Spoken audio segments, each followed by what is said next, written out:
ክቡራን ተመልካቾቻችን እንደምንሰነበታችሁ ይህ ሳምንታዊው የወቅታዊ ጉዳይ መርሃ ግብራችን ነው። በዛሬው በወቅታዊ ጉዳይ መርሃ ግብራችን ባሳለፍነው ሳምንት ውስጥ ከተካሄዱት አበይት ድርጊቶች መካከል የተወሰነውን መርጠን ቆይታ የምናደርግ ነው የሚሆነው። በዛሬው ወቅታዊ ጉዳይ መርሃ ግብራችን በመካከላችን ሊቀ ስዩማን እስክንድር ገብረ ክርስቶስ በኢትዮጵያ ኦርቶዶክስ ተዋሕዶ ቤተክርስቲያን የቤቶችና ህንፃዎች ልማትና አስተዳደር ድርጅት ዋና ስራ አስኪያጅ በመካከላችን ይገኛሉ። ከእሳቸው ጋር ቆይታ የምናደርግ ነው የሚሆነው። እንድትከታተሉ እንጋብዛለን።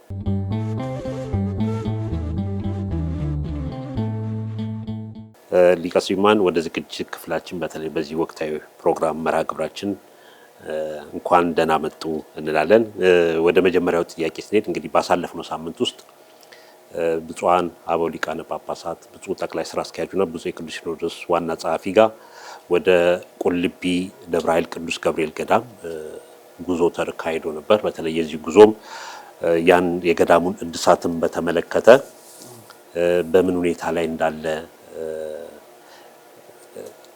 እሱን በተመለከተ እናስቀድም። እንግዲህ እንደሚታወቀው ከዚህ ቀደምም የቁልቢ ደብረ ኃይል ቅዱስ ገብርኤል ገዳም እድሳትን በተመለከተ ብፁዕ ጠቅላይ ስራ አስኪያጁና ብፁዕ የቅዱስ ሲኖዶስ ዋና ጸሐፊ በተገኙበት እድሳት ጨረታ ወጥቶ ጨረታው ተከናውኖ ነው ወደ እድሳቱ የተገባው። እንደው እድሳቱ ምን ይመስላል ያለው ሁኔታ አጠቃላይ? አመሰግናለሁ። እንግዲህ የቁልቢ ደብረ ኃይል ቅዱስ ገብርኤል ገዳም እንደሚታወቀው ጥንታዊ ገዳም ነው። ባለፉት 70 ዓመታት አገልግሎት ሲሰጥ የኖረ ጥንታዊ ገዳም ነው። ታሪካዊ ገዳም ነው። ይሄ ገዳም ህንፃ ቤተክርስቲያኑ ውስጡ የቤተ መቅደሱን ጭምር ከጊዜ ብዛት ርዝማኔ ብዛት የተነሳ ውስጡ ያፈስ ነበረ፣ ውሃ ያስገባ ነበረ። አጠቃላይ ህንፃውም ከዛን ጊዜ ከተሰራበት ጊዜ ጀምሮ ታድሶ አያውቅም። የገዳሙ ኃላፊዎች በርካታ ጊዜያት ህንፃው እንዲታደስ ጥያቄ ሲያቀርቡ ነው የቆዩት። ነገር ግን አሁን ባሉት ብፁዕ ጠቅላይ ስራ አስኪያጅ በብፁዕ አቡነ ሳዊሮስና በብፁዕ አቡነ ዲዮስቆሮስ የቅዱስ ሲኖዶስ ዋና ጸሐፊ መልካም ፈቃድና የቆየውን ጥያቄ ምላሽ መስጠት በመቻላቸው ህጋዊ የጨረታ ስርዓቱን ተከትሎ የቁልቢ ደብረ ኃይል ቅዱስ ገብርኤል ገዳምን የማደስ ህንፃ ቤተክርስቲያኑን የማደስ ስራ ተጀምሯል። ህንፃ ቤተክርስቲያኑን የማደስ ስራው በጣም በተያዘለት ጊዜ ነው እየተከናወነ ያለው። ደረጃውን በጠበቀ መንገድ በህንፃ ውስጥ ይስተዋሉ የነበሩትን መሰረታዊ ችግሮች ሊፈታ በሚችል አግባብ ነው እየተሰራ ያለው። ቅድም እንደጠቀስኩት በቤተ መቅደሱ ሳይቀር ፍሳሽ ወደ ውስጥ ያስገባ ነበር፣ በተለይ በክረምት ወቅትና እሱ ላይ ከፍተኛ ትኩረት ተሰጥቶ ከህንፃ ቤተክርስቲያኑ የሚወርደው ውሃም የዝናብ ውሃ በአግባቡ የሚወገድበት ስርዓትን ያካተተ ተደርጎ ጥንታዊ ይዘቱን በጠበቀ መንገድ እንዲሰራ ነው የተደረገው። ስለዚህ በአሁኑ ሰዓት በአሸናፊው ድርጅት እና አማካሪ ድርጅቱ ከፍተኛ ክትትል እያደረጉ የግንባታ የእድሳት ስራው መልካም ደረጃ ላይ እንደሚገኝ በቅርቡ በብፁዕ ጠቅላይ ስራ አስኪያጁና ብፁዕ የቅዱስ ሲኖዶስ ጸሐፊው ጋር ሄደን ባየንበት ጊዜ ማረጋገጥ ችለናልና የተሻለ አፈጻጸም ላይ ነው ያለው። አጠቃላይ መጋቢ ሚኒስትር እዚህ ላይ የሚያነሱት። አመሰግናለሁ። ክቡር ሊቀ ስዩማን እስክንድር ገብረ ክርስቶስ በኢትዮጵያ ኦርቶዶክስ ተዋሕዶ ቤተክርስቲያን የቤቶችና የቤቶች ልማትና አስተዳደር ድርጅት ዋና ስራ አስኪያጅ፣ በመንበረ ፓትርያርክ የጠቅላይ ቤተ ክህነት ህዝብ ግንኙነት መምሪያ ዋና ኃላፊ። እንግዲህ ያው እንደተባለው ባለፈው ሰኔ 8 ቀን 2018 ዓ.ም ብፁዕ አባታችን አቡነ ሳዊሮስ የጠቅላይ ቤተ ክህነት ዋና ስራ አስኪያጅ፣ የደቡብ ምዕራብ ሸዋና የሸገር አህጉረ ስብከት ሊቀ ጳጳስ፣ ብፁዕ አቡነ ዲዮስቆሮስ የቅዱስ ሲኖዶስ ዋና ጸሐፊ፣ የራያ ሀገረ ስብከትና የማህበራት ማደራጃ መምሪያ ሊቀ ጳጳስ ወደ ቁልቢ ደብረ ኃይል ቅዱስ ገብርኤል ገዳም ለጉብኝት ተጉዘዋል። በዚህ ጉብኝት እርስዎ የጉብኝት አባላት የቡድኑ አባላት ሆነው እንዲሄዱ እናስታውሳለን። በጊዜውም ጠቃሚ መረጃ ነው ያስተላለፉልን። እንግዲህ አሁን ደግሞ አጠቃላይ ህዝብ እንዲያውቀው የሚፈለግ አንድ ነጥብ አለ። እሱም መጪው ሐምሌ 19 ቀን በታላቅ ድምቀት ከመላው ዓለም የሚመጡ ምዕመናን የሚያከብሩት ስለታቸውን የሚያስገቡበት ትልቅ በዓል ነው። ግቢው እንደሚያውቁት ጠበብ ያለ ነው እና ከዚህ ጋር ተያይዞ ይህ ህንፃ ቤተክርስቲያን ቅዳሴ ቤቱ ካልተከበረ ወይም ደግሞ ካልተመረቀ ትንሽ መጨናነቅ ሊፈጠር እንደሚችል ነው ብዙዎች የሚያስቡትና በዚህ ዙሪያ አሁን ህንፃው ምንድን ነው፣ ምን ላይ ነው የደረሰው? ለሐምሌ ገብርኤል ተጠናቆ በዚያ ውስጥ ማክበር ይቻላል? በዚህ ዙሪያ ትንሽ ማብራሪያ ቢሰጡ። ህንፃ ቤተክርስቲያኑ የእድሳት ስራው በተያዘለት ጊዜ ገደብ ነው እየተካሄደ ያለው። የህንፃ የእድሳት ስራው 70% የሚሆነው ተጠናቋል። እኛ በሄድን ቀን በተመለከትንበት ጊዜ የግንባታ ስራ 70% ተጠናቋል። ቀሪው አንድ ወር ከምናምን ታሳቢ ተደርጎ ከጨረታውን አሸንፎ ከሚሰራው ድርጅት ጋር ባደረግነው ውይይት መሰረት የህንፃ እድሳት ስራው ሐምሌ 5 ይጠናቀቃል። አጠቃላይ ስራው የማጠናቀቅ ስራ ሐምሌ 5 ያበቃል። ከዛ በኋላ ያለው ቤተክርስቲያኑ ውስጡን ምንጣፍ የማንጠፍ፣ የማልበስ፣ መጋረጃዎችን የማስተካከል፣ ለበዓሉ ዝግጁ የማድረግ ስራ ደግሞ በቀሪ ቀናቶች ውስጥ ይሰራል። የግንባታ እድሳት ስራው አጠቃላይ ሂደት ግን ሐምሌ 5 ቀን ተጠናቆ ርክክብ እንደሚፈጸም ነው ያለኝ መረጃ። እዚሁ ላይ ሊቀ ስዩማን አንድ ነገር ማንሳት የምችለው በተለይ ይሄ ድሬዳዋን ቁልቢ ስናነሳ የምናስተውላቸው ከሌላዎች ቦታዎች ለየት ያሉ እና የሉካን ቡድኑ በሚሄድበት ሰዓት በተለይ የድሬዳዋ ከተማ ከንቲባ ከፍተኛ አቀባበል ነው አድርገው በፎቶግራፍ የተደገፈ አይተናል። እዛ አካባቢ ብፁዓን አባቶች ለአገልግሎትም ለስራ በሚሄዱበት ሰዓት ያለው አቀባበል ምን ይመስላል? በጣም ታሪካዊ ቦታ ነው። ልክ እንደ አዲስ አበባ ህዝቡ ተፋቅሮ ተዋዶ የሚኖርበት ሌላው አዲስ አበባ ማለት ይቻላልና እዚህ ላይስ ምንድነው ያስተዋሉት? በተለይ የከንቲባውስ እዛ ቦታ እያደረጉ ያለው አስተዋጽኦ እንዴት ነው? የድሬዳዋ ነዋሪ ህዝብ፣ የድሬዳዋ ከተማ አስተዳደር ለቤተክርስቲያናችን አባቶች ለቤተክርስቲያናችን አጠቃላይ ያላቸው ክብር ተዘርዝሮ ተነግሮ የሚያልቅ አይደለም። በየጊዜው በአመት 2 ጊዜ ወደ ቁልቢ ደብረ ኃይል ቅዱስ ገብርኤል ገዳም በሚደረገው የበዓል ለማክበር በሚደረገው ጉዞ ላይ የከተማ አስተዳደሩ ከንቲባ አንድ ከፍተኛ የመንግስት ባለስልጣን የሚደረግለት የክብር አቀባበል ነው ለአባቶቻችን የሚያደርጉት።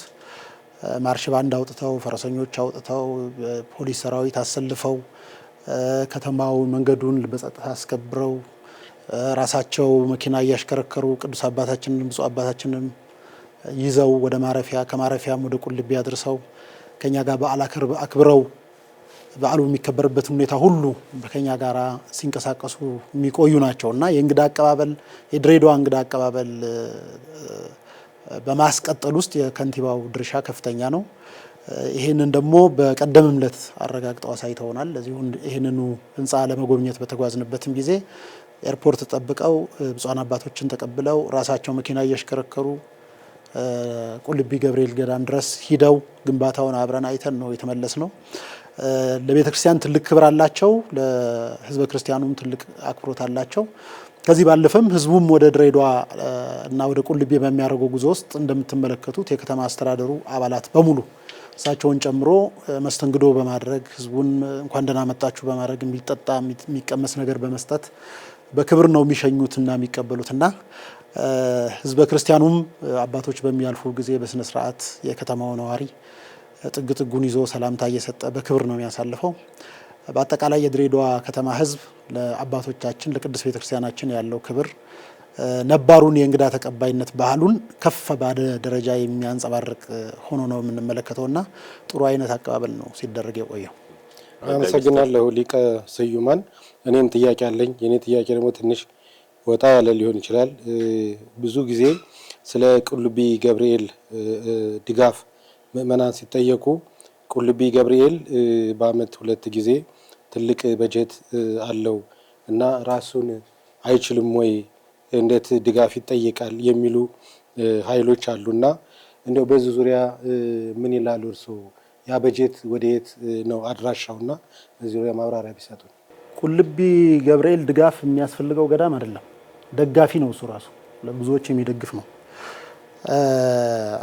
እንግዲህ የኮሚኒኬሽን ጋፕ ወይም የመረጃ የመስጠት ጋፓችን ካልሆነ በስተቀር እጥረት ካልሆነ በስተቀር ከቁልቢ ገብርኤል ገዳም በየዓመቱ የሚገኘው የገቢ የቤተክርስቲያናችን ትልቁ የሀብት መጠን በመሆን ሁሉም ኮሌጆቻችን የሚደጎሙበት የቤተክርስቲያኒቱ ኮሌጆች በሙሉ ከቁልቢ ገብርኤል በሚገኝ ገንዘብ ነው የሚደጎሙት።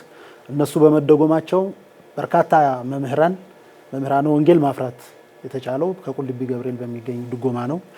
ከዚህ በተረፈ አብነት ትምህርት ቤቶች፣ ገዳማት፣ የገጠር አብያተ ክርስቲያናት አጠቃላይ ድጎማ የሚደረግላቸው ከቁልቢ ገብርኤል በሚገኝ በጀት እሱ ዓመታዊ በጀት ተሰልቶ በመከፋፈል የሚሰጥ ነው። ለሁሉም አድባራት ለሁሉም አህጉረ ስብከት የቁልቢ ገብርኤል ገቢ ለሁሉም አህጉረ ስብከት የሚደርስ ከመሆኑ ጋር በተያያዘ ነው እንጂ ቁልቢ ገብርኤል የሚደገፍ ለእድሳት ገንዘብ የሚለመንለትም አይደለም።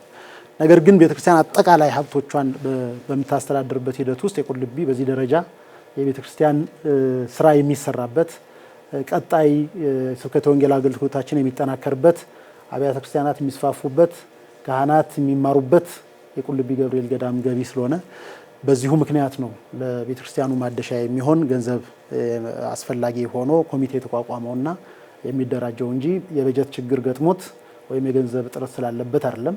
አሁንም በምናረገው ገዳም ቤተክርስቲያኑን ለማደስ በምናረገው እንቅስቃሴ ውስጥ አያሌ ምእመናን ባለሀብቶች ከፍተኛ አስተዋጽኦ እና ድጋፍ እያደረጉ ናቸው ያሉት እና አጠቃላይ ያለው ነገር ይሄ ነው። ቤተክርስቲያኑ ራሱን ችሎ ግን ይታደሳል። በጥሩ ሁኔታ እንደሚመረቅም ተስፋ እናደርጋለን። ሌላው ሊቀ ስዩማን እንግዲህ የቁልቢ ደብረ ኃይል ቅዱስ ገብርኤል ገዳም ስን በርካታ ምእመናን በዓመት ሁለት የሚሄዱበት ቦታ ነው። በተለይ ይህም ቦታ እንደተመለከቱት የቱሪዝም መዳረሻ ከማድረግ አንጻር ምን ስራዎች እየተሰራ ነው? በዚህ ላይ የጠቅላይ ስራ አስኪያጁ የብፁዕ የቅዱስ ሲኖዶስ ዋና ጸሐፊ ለቦታው ትኩረት በመስጠት እድሳቱን ሄደን ማየት አለብን ብለው ሄደው አይተዋል። እንደው ያስተላለፏቸው መልእክቶች ከዛ በተጨማሪ ለቦታው በተለይ ጥንታዊነቱን፣ ታሪካዊነቱን፣ ትውፊቱን ጠብቆ ታድሶ በጊዜው እንዲደርስ ከማድረግ አንጻር እያደረጉ ያለውን ቢገልጹልን። ቤተክርስቲያኑ ጥንታዊ ነው፣ ታሪካዊ ነው። ቅጥረ ቤተክርስቲያኑም ማለት የቤተልሔሙ አዳራሾቹ ወደ ግቢው ሲገባ ያለው ደረጃ ፊት ለፊት መንገድ ላይ ያለው ደረጃ አብሮ ከቤተክርስቲያኑ ጋር የተሰራ ጥንታዊ የግንባታ ሂደት የተከናወነበት ነው። ይሄ ቦታ እንግዲህ የዛሬ 70 ዓመት የነበረውን የኢትዮጵያ ኦርቶዶክስ ተዋሕዶ ቤተክርስቲያን አማኝ ቁጥር ታሳቢ ተደርጎ የተሰራ ነው። ግቢው ጠባብ ነው። ቤተክርስቲያኑም በጣም ትልቅ የሚባል አይደለም፣ በጣም አነስተኛ ህንፃ ቤተክርስቲያን ነው። ዞሮ ዞሮ ግን ጥንታዊ ይዘት ያለው ነው። ነገር ግን ባለፉት 70 ዓመታት በተለያየ መንገድ ቤተክርስቲያኑን ለማስዋብ ለማስጌጥ ይደረጉ የነበሩ ተጨማሪ ስራዎች ጥንታዊ ውበቱን ለዛውን እንዲያጣ እያደረገው መልኩን እያሳጣው ቅርስነቱን እያጎደለበት የሄደ እንደነበረ ተመልክተናል። በተለያየ መንገድ ለማስዋብም አንዳንድ ነገር ለመስራትም እየተባለ በዘመናዊ ማቴሪያሎች የሚለጣጠፉ ነገሮች በቤተክርስቲያኑ ህንፃ ቤተክርስቲያኑ ላይ በብዛት ነበሩና ይሄ ጥንታዊነቱን አሳጥቶት ነበረ። እንግዲህ አባቶቻችን ባለፈው ዓመት ታህሳስ ላይ ነው ቁልቢን ከተመለከቱ በኋላ እድሳት እንደሚደረግ ስምምነት ተደርሶ ታቦተ ሕጉ ከመንበረ ክብሩ ወጥቶ ወደ መቃኞ የገባው በታህሳስ ወር ላይ ነው። ከዛ በኋላ እንግዲህ ባለው ወራት ውስጥ ከፍተኛ ትኩረት ሰጥተው ስለሰሩ የሰሩትንም ስራ ሄደው ለመመልከት ስለቻሉ ስራው በአጥጋቢ ሁኔታ እየሄደ እንደሆነ መገንዘብ ችለናል።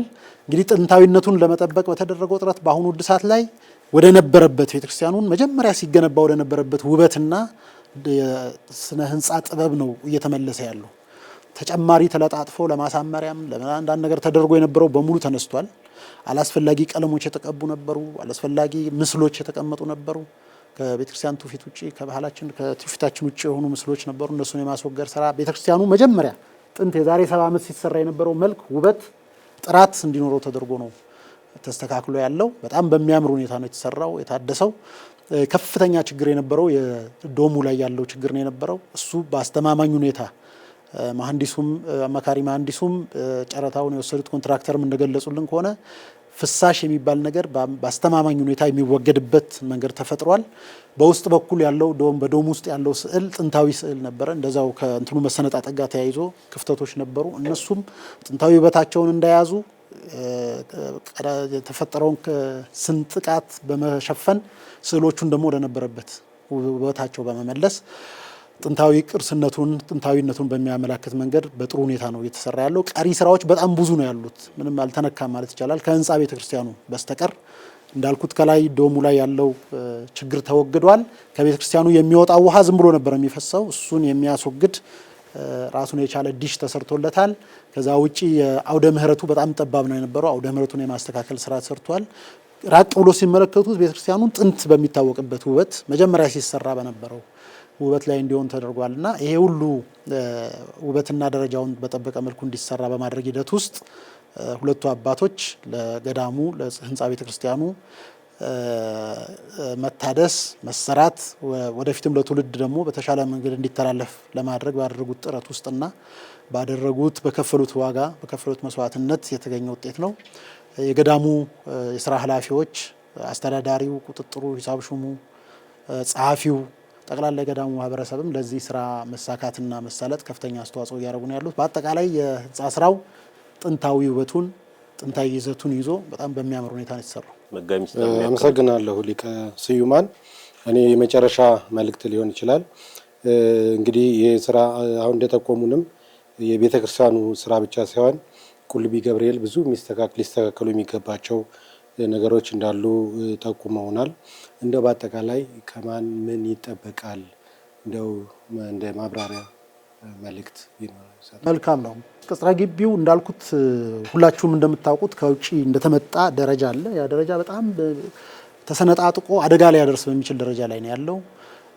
ቤተልሔሙ በጣም የጥንታዊ ነው፣ ብዙም እንትን ያለ አይደለም፣ ጠባብም ነው። አጠቃላይ ግቢውን ለአገልግሎት ምቹ ለበዓላት ምቹ እንዲሆን የማድረግ ስራ መስራት ይጠይቃል። ይህንን ጥናት እንዲደረግ አባቶች መመሪያ ሰጥተዋል። በባለሙያዎች ጥናት እየተደረገ ነው። እሱ ጥናት ተደርጎ ሲጠናቀቅ እሱን የማስተካከል ቀጣይ ስራ ይኖራል ማለት ነው። ከሐምሌ ገብርኤል በኋላ እሱን የማስተካከል የማስዋብ ግቢውን በደንብ ደረጃውን የጠበቀ የማድረግ ደረጃዎቹ ጋር ያሉትን ችግሮች በመሰረቱ የመፍታት የስለት መቀበያዎቹ አካባቢ ያሉ መጠለያዎቹን በደንብ የማስተካከል በአጠቃላይ ቁልቢ ገብርኤል ደረጃውን የጠበቀና የተዋበ ለአገልግሎትን በሚሄድ ጊዜ ህዝበ ክርስቲያኑ የማይቸገርበት እንዲሆን የማድረግ ስራ እንዲሰራ መመሪያ ተሰጥቷል። እሱን እንግዲህ መነሻ ተደርጎ ወደፊት ቀጣይ ስራ ይሰራል ማለት ነው ከሐምሌ በኋላ። ሌላው ከዚሁ ጋር በተያያዘ የቁልቢ ቅድም ከተጠቀሰው ጋር መያያዝ የሚችል የቁልቢ ነዋሪ ህዝብ በቁልቢ ገብርኤል ገዳም ምክንያት በርካታ ጥቅሞችን አግኝተዋል። ነዋሪው የወረዳው ነዋሪ ህዝብ ማለት ነው። ከነዚህ ውስጥ አንዱን መጥቀስ ይቻላል። አንድ ሁለቱም ብንጠቅስ ለምሳሌ የቁልቢ ከተማ የመጠጥ ውሃ እንዲገባ ያደረገው ቁልቢ ገብርኤል ገዳም ነው። የመጠጥ ውሃውን በሙሉ አስገብቶ ለህዝቡ እንዲዳረስ ያደረገው ገዳሙ በራሱ ወጪ ሸፍኖ ቅዱስ ሲኖዶስ ውሳኔ አስተላልፎ በዛ መሰረት የተደረገ ነው። ከተማው ላይ ትልቅ ሃይስኩል ተገንብቷል። ሃይስኩል ትምህርት ቤቱ የተገነባው በቁልቢ ገብርኤል ገዳም ገቢ ነው። ቅዱስ ሲኖዶስ ወስኖ ነው ሃይስኩሉን የሰራው። ለመምህራን ማገልገያ የሚሆንም ዘመናዊ በወቅቱ ዘመናዊ የሚባል መኪና ተገዝቶ ተሰጥቷል። አሁንም በከተማ ውስጥ እየተሰራ ያለውን የልማት እንቅስቃሴ በመደገፍ በቅርቡ ከ30 ሚሊዮን ብር በላይ በሆነ ወጪ የከተማውን መብራት የማስተካከል ስራ በቁልቢ ገብርኤል ገዳም ወጪ ተሸፍኗል። ቅዱስ ሲኖዶስ ወስኖ በርካታ ጥያቄዎች አሉ። አሁንም ለምሳሌ ከፓርኪንግ ጋር የተያዘ በበዓል ጊዜ በጣም ከፍተኛ የፓርኪንግ ችግር አለ። የፓርኪንግ ብቻ ሳይሆን ከእርድ ጋር በተያያዘ የቆሻሻ ማስወገጃ ስርዓት በጣም የተበላሸ በመሆኑ ሰው በዓል አክብሮ ሲመለስ የከተማው ነዋሪ ይቸገራል። ይሄም እንደዚሁ በጥናት ቀርቧል። ወደፊት እየታየ የቁልቢ ገብርኤል ገቢ እንደዚህ አይነቶቹን በአካባቢው ላይ ልማት ስራዎች ይሰራል። ቤተክርስቲያን ደግሞ ቀጣይነት እንዲኖራት አድባራት ገዳማቶቿን የተጎዱ አብያተ ክርስቲያናትን ኮሌጆቿን ይደጉማል። በዚሁ መንገድ ስራውን እየሰራ ይቀጥላል ማለት ነው። በአጠቃላይ እንግዲህ ቀሪ ስራዎች ይኖራሉ። ቀሪ ስራዎቹ ግን ሌላ ወጪ የሚጠይቁ ቁርጠኝነት የሚጠይቁ በደንብ ስራ የሚጠይቁ ናቸው። ስራዎቹ ተጀምረዋል። እነዚህን የማስቀጠል ስራ ይሰራል። ይህንን ስኬታማ ለማድረግ ኮሚቴ ያቋቁሟል ገዳሙ። የስነ ጥበብ ባለሙያዎችን አርቲስቶችን ያቀፈ የገቢ አሰባሳቢ ኮሚቴ አቋቁሞ ስራ እየሰራ እንደሆነ ይታወቃል። ስለዚህ የገብርኤል ወዳጅ የሆነ ሰው በሙሉ ባለሀብቶችም ማላው ኦርቶዶክሳዊም የቁልቢ ገብርኤል ገዳም ገቢው ወዴት ላይ ምን ላይ እንደሚውል ለመጥቀስ ተሞክሯል። እየተሰራ ያለው ስራ ተገልጿልና ቀሪ ስራዎቹን ለመስራት ገዳሙ የሚያደርገውን ጥሪ እየተቀበሉ ሁላችንም እየተቀበልን የምንችለውን አስተዋጽኦ በማድረግ ገዳሙን የማሳመር ደረጃውን የጠበቀ እንዲሆን ለማድረግ አካባቢውን ህዝበ ክርስቲያኑ በአገልግሎት ጊዜ እንዳይቸገር የመጣበብ ሁኔታ እንዳይፈጠር ለማድረግ የሚደረገውን ጥረት መደገፍ ያስፈልጋል። ስለዚህ በዚህ ረገድ ሁሉም ህዝበ ክርስቲያን የራሱን አስተዋጽኦ የራሱን ድጋፍ ማድረግ ይኖርበታል ብዬ አስባለሁ። ሊቀ ስዩማን በእውነት እኛም ራሱ ማናቀውን አዲስ ሁኔታ ነው የገለጹልን። በተለይ ገዳሙ ከመንፈሳዊ አገልግሎት ለቤተ ክርስቲያን ለአብነት ትምህርት ቤት ለዩኒቨርሲቲዎች ከሚያደርገው ውጭ በከተማ ውስጥ የልማት አገልግሎት እየሰራ አስተዋጽኦ እያደረገ መሆኑን ብዙ ሰው ማያውቅም እኛም ማናውቅምና ይሄንን እንግዲህ አዲስ ነው። ወደፊትም ሚዲያውም ትኩረት አድርጎ በተለይ ቁልቢ ገብርኤል ላይ የልማት እንቅስቃሴዎች እንደ ሀገርም እንደ ከተማውም ምን ስራዎች እየሰራ እንዳለ መዘገብ የሚገባ ነው።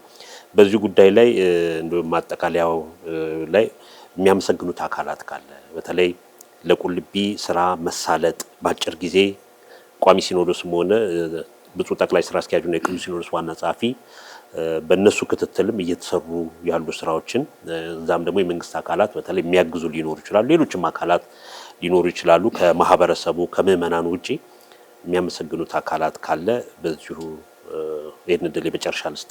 መልካም። እንግዲህ የቁልቢ ገብርኤል ህንፃ ቤተክርስቲያን ለማደስ በሚደረገው ጥረት ውስጥ ከፍተኛውን ድርሻ የሚወስዱት ብፁዕ ጠቅላይ ስራ አስኪያጁና ብፁዕ የቅዱስ ሲኖዶስ ዋና ጸሐፊው እንደሆኑ ይታወቃል። በእነሱ አመራር ሰጭነት ስራዎችን መሬት ላይ አውርዶ በመስራት ሂደት ውስጥ ደግሞ የገዳሙ ዋና አስተዳዳሪ፣ የገዳሙ ጸሐፊ፣ ቁጥጥርና ሌሎች የገዳሙ አስተዳደር ሰራተኞች ከፍተኛ ስራ እየሰሩ እንደሆነ ምስጋና ይገባቸዋል ብዬ አስባለሁኝ። ከዚሁ ጋር በተያያዘ ይህን ህንፃ ስራ ለማሳለጥ የተቋቋመ ኮሚቴ አለ፣ አብይ ኮሚቴ አለ። ይህ አብይ ኮሚቴ ጊዜ የለኝም በሚል ስሜት በጣም ለስራው ትኩረት በመስጠት የዋትስአፕ ግሩፕ ጭምር በመፍጠር የስራ ሰዓታቸው ውጪ በሆነ ጊዜ ውስጥ ሁሉ በመነጋገር ገቢው በአግባቡ እንዲሰበሰብ ስራው በአግባቡ እንዲሳለጥ ለማድረግ ከፍተኛ አስተዋጽኦ እያደረጉ ስለሆነ የገቢ አሰባሳቢ ኮሚቴ ሆነው የተቋቋሙትን ማመስገን ፈልጋለሁኝ። ከዛ ባለፈ የቁልቢ ከተማ አስተዳደር፣ የቁልቢ ከተማ የጸጥታ አካላት በሙሉ የገዳሙን ስራ እንዲሳለጥ እዛ አካባቢ የጸጥታ ችግሮች እንዳይፈጠሩ ተገቢውን ክትትልና ድጋፍ በማድረግ ስራው ደግሞ በርካታ የግንባታ ቁሳቁሶች የሚመላለሱ ለስራውን ለማሰራት የሚመላለሱ ከመኖሩ ጋር በተያያዘ እዛ አካባቢ ምንም አይነት ከዚህ ከጫኛው ራጅም ከምንም ጋር በተያያዘ ሁከት እንዳይፈጠር ስራው ስሙዝሊ እንዲሄድ በማድረግ ረገድ ከፍተኛ አስተዋጽኦ እያደረጉ ስለሆነ ለከተማ አስተዳደሩም ምስጋና ማቅረብ ፈልጋለሁ። በአጠቃላይ ህዝበ ክርስቲያኑ ይህንን ስራ ለመስራት እያደረገ ላለው ጥረትም አመሰግናለሁ። የተቋቋሙ አርቲስቶችና የስነ ጥበብ ባለሙያዎች ኮሚቴ ሆነው እየሰሩ ያሉ እንዳሉ አውቃለሁ። የገቢ አሰባሳቢ ኮሚቴ በመሆን 2-3 ጊዜ ወደዛ አካባቢ ሄደዋል ሰምቻለሁ። እነሱም ምስጋና ይገባቸዋል። ከምስጋና ብቻ ሳይሆን ደግሞ ቀጣይ ስራውን ለማሳለጥ በትኩረት እንዲሰሩ በዚሁ አጋጣሚ አደራ ለማለት ፈልጋለሁ።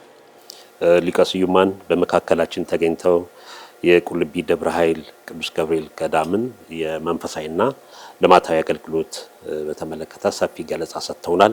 እግዚአብሔር ይስጥልን፣ እግዚአብሔር ያክብርልን።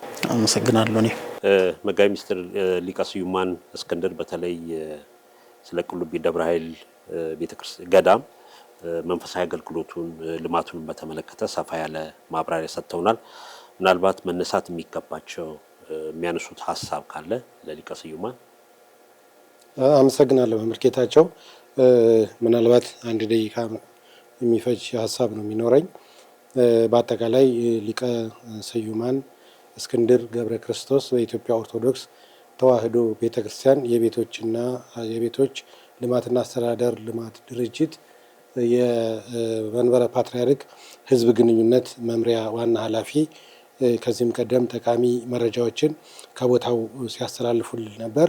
አሁን ደግሞ በተሻለ መንገድ ሰፋ አድርገው ነው መረጃውን እያደረሱን። እንግዲህ እዚህ ላይ መጨመር የምፈልገው እሳቸውም እንደገለጹት ሁለቱ ብፁዓን አባቶች ብፁዕ ጠቅላይ ስራ አስኪያጅና ብፁዕ የቅዱስ ሲኖዶስ ዋና ጸሐፊ በዘመነ ሲመታቸው ከሰሯቸው ታላላቅ ግዙፍ ስራዎች የሰሯቸው ካሉ የልማት ስራዎች መካከል ቁልቢ ደብረ ኃይል ቅዱስ ገብርኤል እንግዲህ ከ70 ዓመት በኋላ አሁን ያለበትን ሁኔታ በነሱ ዘመን ይሄ እድሳት ስር ነቀል እድሳት መደረጉ እንግዲህ ሁለቱን አባቶች እድለኛ ያደርጋቸዋል ብዬ ሀሳብ ለመስጠት ነው።